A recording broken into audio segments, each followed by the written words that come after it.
So I'll get started straight away. And I'll just give you some background about Alison. Actually, Alison and I actually haven't physically met. We met via a virtual networking group, didn't we, a few weeks ago, maybe about a month ago now, wasn't it? Yes, it was. Yeah, I would think it was about a month ago. That's right, yes. It was really good. I really enjoyed that session, actually. So yes, so Alison is a self-employed wellness coach. She's based in Lincoln, not very far from me, and she brings together her rich and varied life experiences to offer talks, workshops, one-to-one coaching, and they're all based on a holistic approach to well-being. Since making some changes to her own life, Alison noticed that she had tons more energy, strength, calmness, clarity, and peace of mind, which I'm sure we all would love to have in our lives. And now Alison makes better decisions. She's more productive in her relationships. They've improved as well. And she's got more of a positive outlook on life. So, Alison, you began your career in London and Toronto. Is that right? Yes, I did. Yeah, I spent 10 years in London. In a previous life almost. Yeah, I was in childcare. That was my first career. Right. So yeah, that's what I was doing in London and Toronto. Toronto is one of my well, I love Canada. It's one of my favorite places in the world. So that was 22 years you've been in further education. Wow, it's a long time. Yeah, that was after Toronto. So that was after Toronto. Yeah, this is how old I am. It wasn't until I came back from Toronto, came back to Lincoln, that I started my teaching career. Okay. So for 22 years I taught childcare and education. Ah, okay. Great. And then in 2010, Alison was diagnosed with breast cancer, which obviously she was very shocked, devastated and frightened to hear this news. But she took this opportunity to self-reflect, make positive changes to her health and well-being. And then in 2015, she left her teaching and she trained to be a neuro-linguistic program practitioner. That was a lot to fit in. I know. And it's a mouthful, isn't it? It's known as NLP, isn't it? Yeah, no wonder they call it NLP, neuro-linguistic programming. It's a real mouthful. Yeah. So not only you're an NLP practitioner, you're a master practitioner, trainer and coach. And it's really helped Alison to understand the mind-body connection to wellness. Alongside this, not only has she learned all these things, she studied nutritional therapy at degree level and learned loads about food as medicine and the truth about what's really, really good for us, and discovered loads of ways how you can help yourself recover, stay well and live better. So since 2017, she's been sharing this with other people. And that's why we have Alison on the group today, to share all her knowledge and everything she's learned from her many, many years of experience. So my first question to you, Alison, is there's so much information out there already about improving your health and well-being. Why do you think so many people are reluctant to make changes to improve? Good question. Well, and there's lots of reasons why. I suppose if I could break it down into four main reasons. Firstly, we're actually pre-programmed to fear change. So, change, if you think many, many years ago when we were sort of living in caves, change could be a really scary thing to do. We could be eaten by a saber-toothed tiger or whatever if we made sudden changes. So we do have this pre-programmed natural state to kind of fear change. So that's the first thing. And when we do that unconsciously, we're not conscious that we're fearing it. Unconsciously we are. On a conscious level, what we do is then we find reasons not to change. So we might say things like, oh, well, it's too expensive, it's not the right time, I haven't got time, and all of these things. These are reasons not to change. Yeah. So that's the first thing. It's a natural state to fear change. Secondly, sometimes when we make a decision to change, particularly an aspect of our health and well-being, we often try and do too much. So we might go on a diet, for instance. If it's a nutritional change, we'll go on a diet and we'll go all out to stop eating something or to eat more of something else, and it's quite a major change. So sometimes the change is too big and it leaves us either feeling overwhelmed, so it's not sustainable long term, or if it's a diet and we cut something out, then of course the body's natural response to depriving ourselves of something is to crave it even more. Yeah. So sometimes those changes can be too drastic, and therefore it's not sustainable in either the short term or the long term, really. Yeah. Another reason is that there's a lot, and I'm thinking particularly about nutrition now. There's a lot of information out there, and some of it's conflicting, some of it's confusing, and again, it can be overwhelming because there's just too much. Mm-hmm. Every week we can find a new superfood, or this is good for this and that's good for that, and we shouldn't be eating this and we shouldn't be eating that. Mm-hmm. And it's just information overload. And so again, we're put off by it, and we just think, oh, I can't do it, it's too much. So and actually it doesn't need to be. It can be really, really simple. If we just actually pared it back and thought about eating more natural foods and cutting out some of the processed foods, that can make a big difference. But I'll talk about that a bit more in detail later on. So I was going to say, I definitely agree with the processed foods. We've grown, well, there's been so many different things that we've been told in the past about having processed food, low fat, all that kind of stuff. When actually it's no good for you, is it? It was all wrong. We were given the wrong information, and this is the thing. And I guess what I would say on that is that every health claim that we get, every try this, eat this, or whatever, who's promoting this? Who's done the research about it? Every every claim that we get, somebody's got a vested interest in telling us this, and it could be driven by profit. So a lot of the things, particularly things that are packaged in beautiful bars saying, this is a really healthy thing to eat, probably isn't. It's just the fact that they're trying to sell us something. Yeah. So you're absolutely right. We need to kind of get beyond that and just get back to sort of natural eating, and then of course it becomes more manageable. And then the last thing I would want to say on that is that we've got into a culture of expecting instant results, and we want to feel something now. If I change this, I either want to lose this weight, or I want to feel more energized, or I want to feel happier, or whatever it might be, and we think we're not getting that. We think we're not getting those instant results. In actual fact, we are, but we're not noticing them. So when we make a decision to feel happier, to feel more content, to be less stressed, to eat better, to nourish our body, whatever it might be, the act of making that decision means that you are starting to change the way you think. You're building up new neural pathways in your brain that will start that journey. And so you do have an instant reaction, if you like. You have an instant change. It's just that we don't notice it until further down the line. And we can look at nature for this, in terms of showing us how this works. I was thinking about this morning, and I thought, what a great example. I just looked out the window and saw the birds. I've got a wonderful garden, and I've got all kinds of birds in there. And I thought, when we see birds building a nest, what we actually see is them carrying one little twig or a bit of moss or something, or a feather or whatever. We see them doing one little thing at a time. Yeah. But the act of doing those one tiny little things are creating something so wonderful that it can create a warm, safe, protective environment to hatch baby birds in. How wonderful is that? And yet, that whole process of doing those little things, they're all examples of actually having an instant change. It's just that the final product might take a while, if you like. Does that make sense? That's a really good analogy. I love that. Thank you. Good.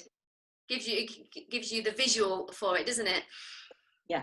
Yeah. Okay. So those are the reasons, I think, why people are reluctant to make changes. I definitely agree with you. And there is so much information, and we do live in a society where there is instant gratification, because it's not like it used to be, Alison, when you used to have to go to Blockbusters and get your VHS video to watch. You can just click on Netflix and watch a movie straight away. Yeah. Okay, so second question for you. At this time, what do you think is the most important aspect of our well-being that we could pay more attention to? Okay. Well, right now, and particularly, you know, with the current situation that we're in, for me, it would be, let's get our immune systems in the best shape we possibly can. Because, you know, I think in the current climate, we're all feeling quite restricted, and we're all being told about what we can't do. You know, we can't socialize, we can't hug people, we can't meet up, we can't do this, we can't do that. And it's very easy to get into the mindset of what we can't do. And yet there is something we can do, not only to help to fight this virus, but to improve our well-being for years and years to come. And this is about boosting our immune system. Whatever state our immune system is in right now, it can get better. Mm-hmm. So even people that have compromised immune systems, we can make it better.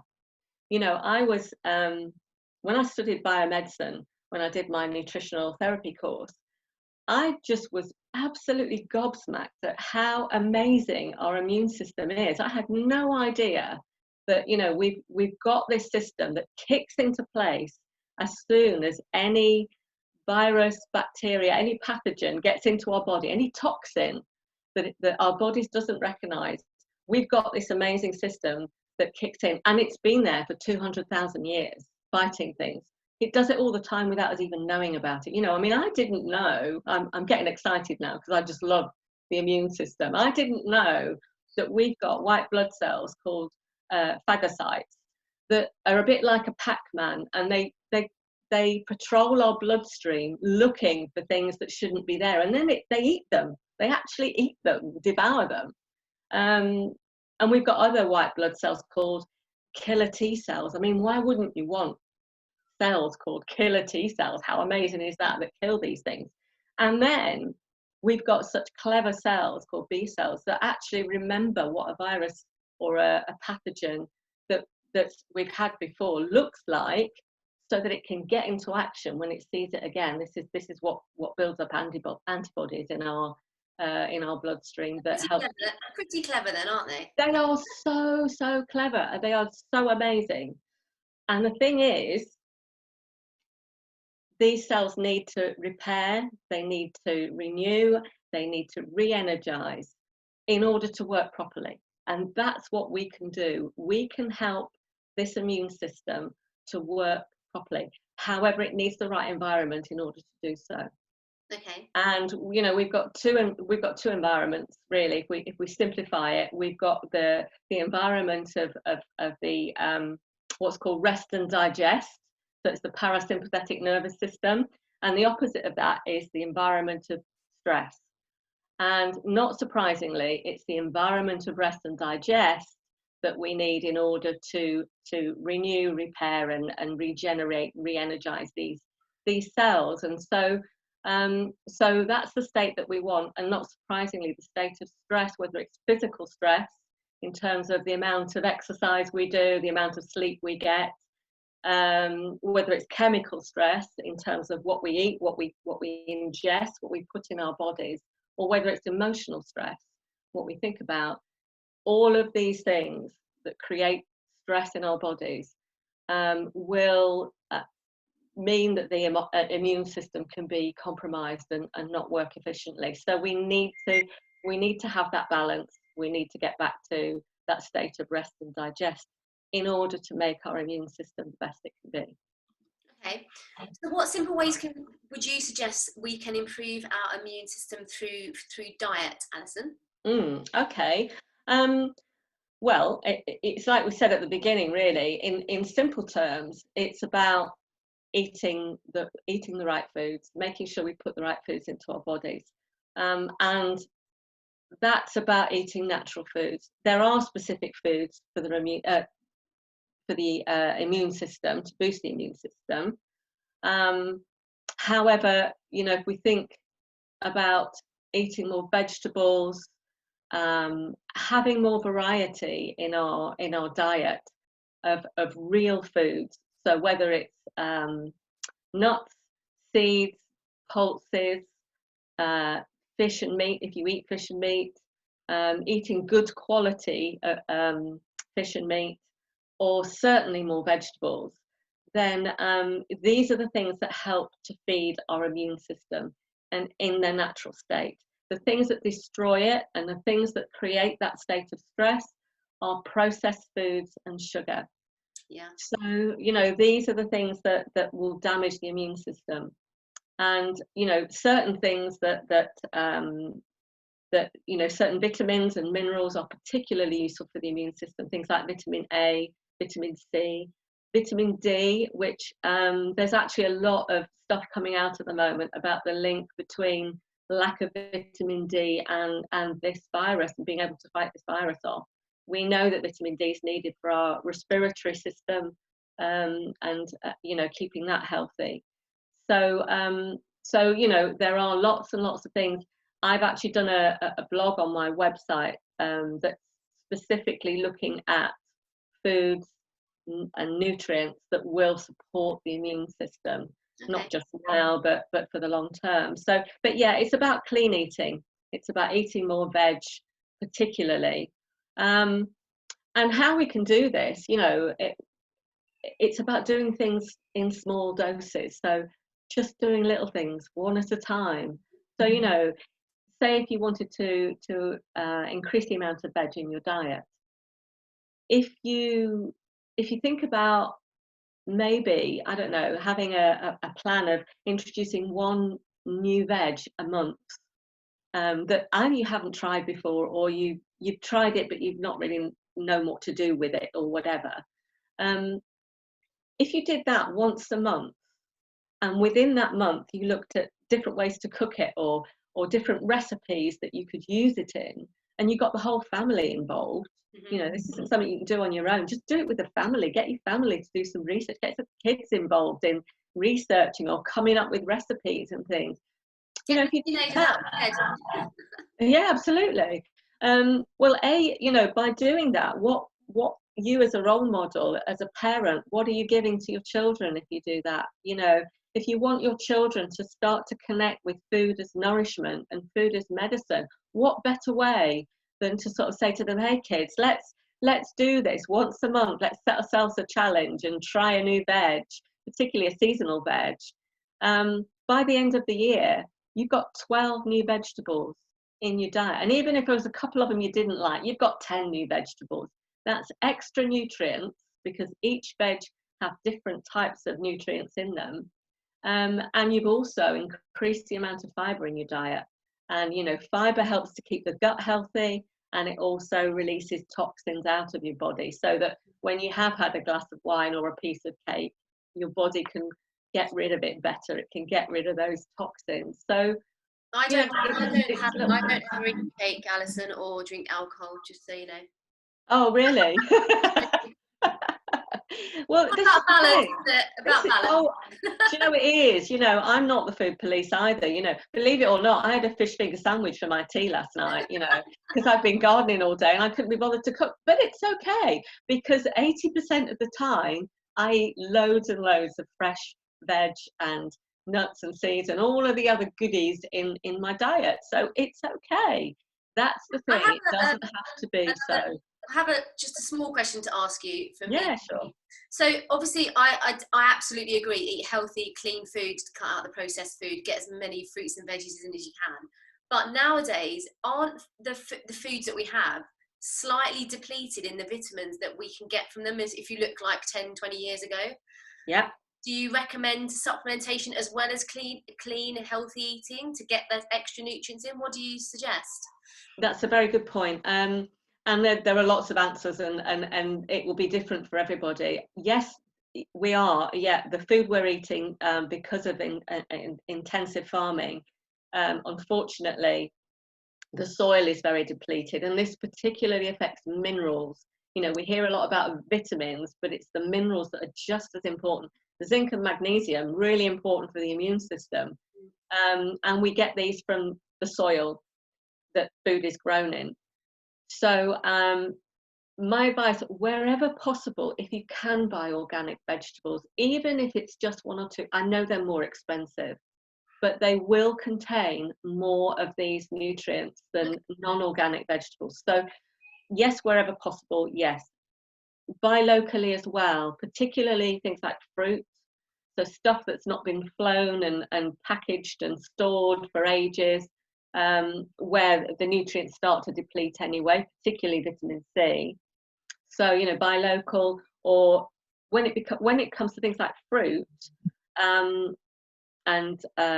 berries are really, really good for you. If you can't get them seasonally grown, you know, locally, buy them frozen. Yeah. Because frozen fruit particularly is normally picked when it's ripe, and it's frozen at source, so it locks in some of those nutrients. In terms of supplementation, I think it's very, very individual. It depends on what we happen to be depleted in. Yeah. I absolutely, as a rule of thumb, I would say get it from food if you can, because food is the complex way in which, you know, it's packaged, and all of those different nutrients together work together so well, and the body recognizes that, so it will use the nutrients in a better way. Yeah. So wherever possible, but yes, sometimes we have to supplement. And you know, that might be particularly vitamin D, because you know, if you live in a cold climate, the best source of vitamin D is sunlight, and we don't get enough of it. So vitamin D, I think, is a supplement that most people should take during the winter months. But others, it's very individual, and it is about looking at, you know, individualized nutrition, really. Yeah. Different, aren't we? I hope that answers your question. So yeah, as I say, wherever possible, you know, get more of it. For a start, if you eat more of it, you will be absorbing more nutrients. So the more veg and the more variety of veg and fruit you can eat, then you are going to get more nutrition. 5 is better than none, 10 is better than 5, you know. Eat organic wherever possible, even if it's just 1 or 2. And there is, and I can't tell you the link offhand, but if you Google it, you can find the fruit and veg that are most affected by pesticides and things. I think it's called the Dirty Dozen, isn't it? Well, maybe That's we'll post that link below, so or like an image of it, so people can see the ones that you should opt for to be organic when you can. Yes, absolutely. Yeah. Yeah, Sharon has just commented the fact that she's got some vitamin D supplementation, so I agree. We did have a lot of sunshine in April, but it's not appearing that much right now, is it? No, not at all. Okay, I've got one more question for you, Alison. I could talk all day, but I'm conscious of the time. So we obviously talked about stress a bit earlier on. What are your tips for reducing stress in the current situation, and obviously long term as well? Well, as I talked about the 3 types of stress, so the food is the chemical stress, emotional stress, of course, is the one that we tend to think of when we think of stress. Yeah. We now know that the thoughts that we think, and particularly habitual thoughts that we think over and over again, can trigger the stress responses in our body. What we think matters. And so we can either live in that state of stress, or we can live in that state of rest and digest, or find a balance between the two, which is what we ideally want. So the kind of thoughts that trigger stress are when we think about what we can't do. We think about what's wrong with us. We think about what's wrong with the world. We think about the sort of, you know, what we would term negative thinking. And we can get into a habit of doing that. And without exception, every single client that comes to me because they're experiencing stress or anxiety, when I ask them what they want, they tell me what they don't want. They say, well, I don't want to feel anxious anymore, and I don't want to feel like this, and I don't want to feel, because they've got into that negative cycle of thinking. So we can train our brains, we can train our minds to stop that. And in order to do that, we have to become conscious of what it is we are actually thinking, because most of us don't. We don't actually think about what we're thinking. We can only change it if we notice what it is we're thinking. So once we start to notice it, and if we notice that we're worrying about things that might happen, we're thinking about all the things that's wrong with us, that's wrong with the world, that we can't do, that we don't like, all of that kind of thing, we can interrupt that and start to challenge that and ask ourselves, well, what do you want instead? What do you want to feel? What do you want? What is right with us? Mm. In whatever situation, and I know some people are in tricky situations right now, but if you focus on, or take a time each day to think about what's gone right today, what you're grateful for. Mm-hmm. You may not be able to hug your relatives and the people that you love, but aren't we grateful for technology so that we can at least talk to them? Yeah. Aren't we grateful just to have a safe roof over our heads? There are lots of things we can still be grateful for. And, again, going back to that, doing small things, what if, as a family, how we can help our children to think in this way and to retrain their brains? What about either at breakfast time in the morning or finding a time in the evening where you sit down and you each think of one or two things that you're grateful for that day?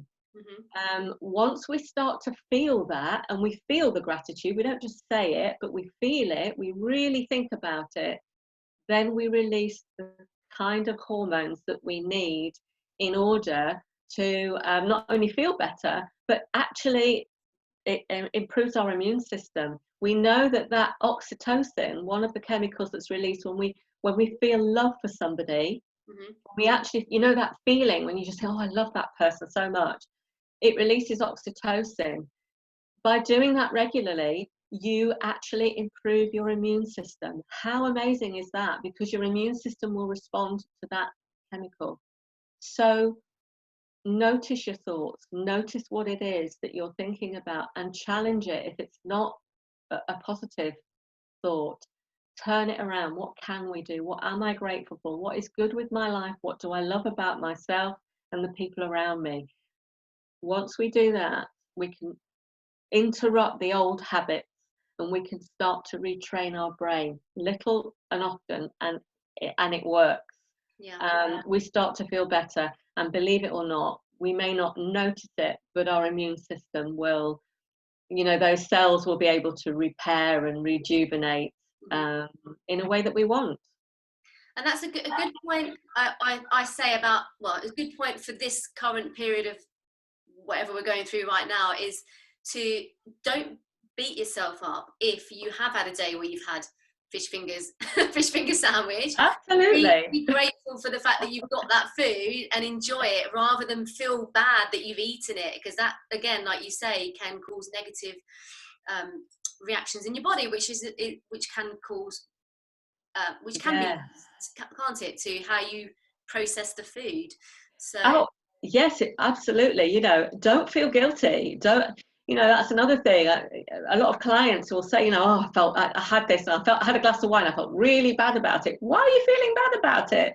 That it has the opposite effect. When we eat in a state of rest and digest, and we nourish our body, we know we're nourishing our bodies. And even if we're giving ourselves a little treat, again, we're releasing the right chemicals that will help our immune system, and we will stay out of that state of stress that we don't want to be in all the time. It has its uses, but we certainly don't want to stay in it.